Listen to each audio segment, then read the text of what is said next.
Namaste. Welcome. Welcome to the viewers of Gyan Darshan channel. I am Aeshala Vamshi Krishna. I am Assistant Director, presently working in E-Governance Cell, Ministry of Corporate Affairs. Today, I'll be taking a session on MCA21 project, MCA21 portal, and how Ministry of Corporate Affairs is providing e-governance related services to citizenry, businesses, industry, and stakeholders in our country. So let us first try to understand why do we need e-governance projects. So what is e-governance? First, let us understand what is governance. So governance is the basic way in which a state is providing its services. For our short understanding for this presentation, let us understand governance in this way. Governance is the way state is providing its services to its citizenry, and whatever processes help in governance, that should be taken up for providing better services. So in this aspect, e-governance is very important. E-governance is a tool which uses digital and information technologies to provide better services to the citizenry. So why do we need such e-governance projects? What happens when we implement such e-governance projects like MCA21? So MCA21 e-governance projects will definitely improve the quality of the services provided by the state to its citizenry. At the same time, it puts the bargaining power back into the hands of the citizenry. You may ask how. So if you take the earlier paper-based system, the citizen is at a huge disadvantage. He is at a disadvantage of knowledge asymmetry. He does not know how the process has to be taken up. He does not know what services are provided. He does not know where he has to go to get the services delivered. But once the system is digitized, the information can be easily accessed by any citizenry. Any man or woman of this country can access such information if they are literate and if they are having the basic skills of operating a computer.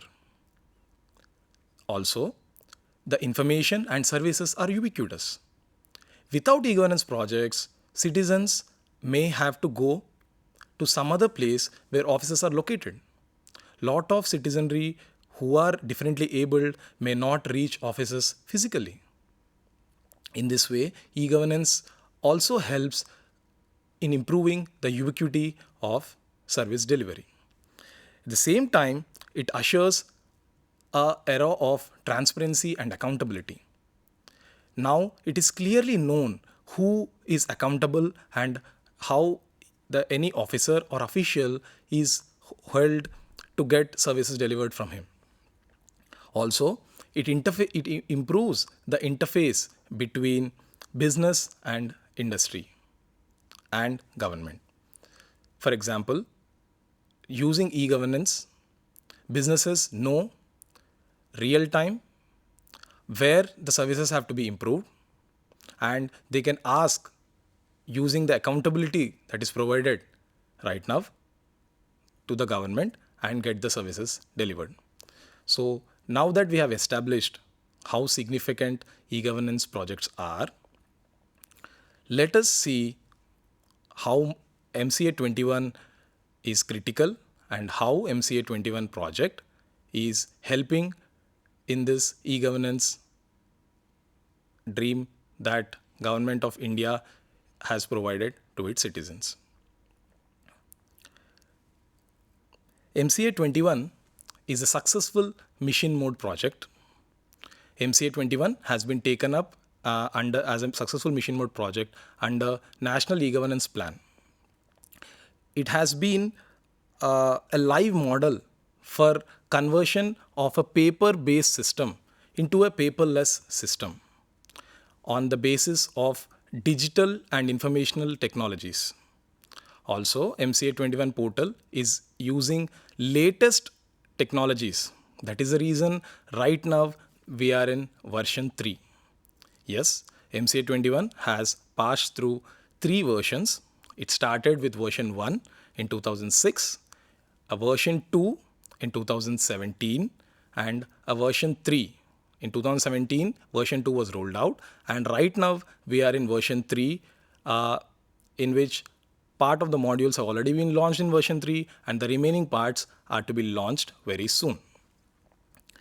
So now, before moving on, let us see under what acts are these is MCA21 project operating. What is the act that is governing the filings and compliances done under MCA21? We have already talked about the significance of e-governance projects and how significant is MCA21 project and how it started. Now let us see what happens on MCA21 and under what acts does MCA21 operate. MCA21 operates under the filings under MCA21 operates under Companies Act and LLP Act. So these are the 2 acts that are governing all the compliance related activities that are undertaken in MCA21 portal. So where are we operating? Now, where does this MCA21 portal, on which offices does this operate? For this, you can, as shown in the slide, you can see there are various ROC offices. These are Registrar of Company offices. There are various offices situated in various states in our country. And the MCA21 project is implemented in 7 regional directorate offices. There are 7 zones. As you can see, we have a northern zone based in Delhi. We have a northwestern regional directorate zone based in Ahmedabad. We have a western regional directorate zone based in Mumbai. We have a southeast regional zone based in Hyderabad. We have a southern zone based in Chennai. And we have an eastern zone based in Calcutta, and we have a northeastern zone. So across these 7 regional directorate offices, across the various ROC offices of the country, and also in the MCA headquarters and DGCOA office, that is Director General Corporate Office, situated in New Delhi, MCA21 is implemented. It is also implemented in OL offices across India. OL offices, that is Official Liquidator offices across India. So this earlier, the citizens who used to approach these offices to get their services delivered, right now they can get these services delivered at the click of the button of their computer. If we see, there are various functions that e-governance cell through MCA21 project is providing. The first and important service that e-governance cell provides through MCA21 portal is implementation and operations of MCA21 project for administration of Companies Act and LLP Act. So in the implementation and operations, we also cover the day-to-day problems that citizenry face, and because there is high criticality of the e-governance project MCA21, which I'll discuss in the next slides, we can understand how critical the project is and how difficult and challenging the implementation and operations of this project has. Also, as a process of governance process reengineering, as a part of governance process reengineering, GPR, e-governance cell, Ministry of Corporate Affairs has launched 2 centers that they are Central Registration Center CRC and Central Scrutiny Center CSC. So monitoring of these 2 centers, Central Registration Center and Central Scrutiny Center, is also a part of e-governance cell. So along with this, e-governance cell talks with various stakeholders, businesses, industry, citizenry, other ministries, other intergovernment, with state governments and within government to facilitate the initiatives which usher in and which bring in ease of doing businesses. Apart from this, e-governance cell also has various miscellaneous functions. So, e-governance cell, as part of MCA21, has this kind of governance structure.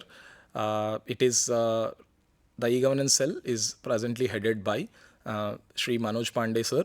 He is the Joint Secretary in Ministry of Corporate Affairs, and you can see there are various heads of how e-governance cell is operationalizing MCA21 project.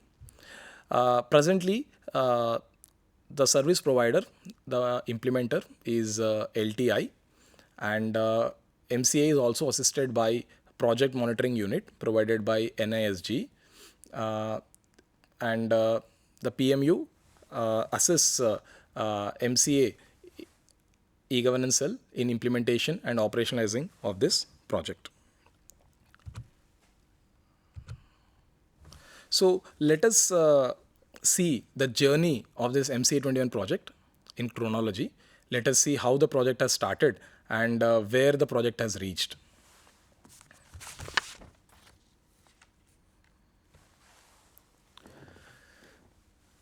So in 2000, the project before 2006, the filing was done physically.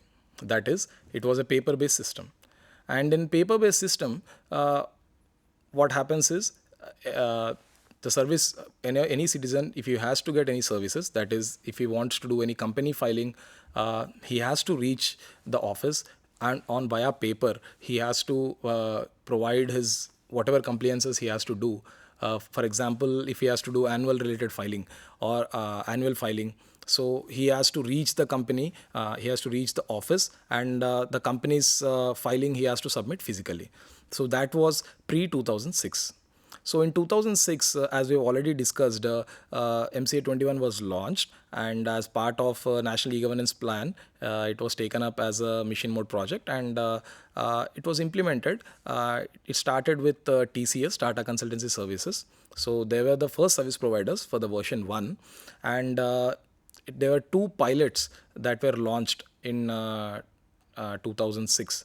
So the first one was launched in 18 February in Coimbatore, and the second one was launched in Delhi in 18 March. So after these 2 pilots, and after these 2 pilots which became successful, then on 30th July 2006, the project MCA21 was rolled out nationwide.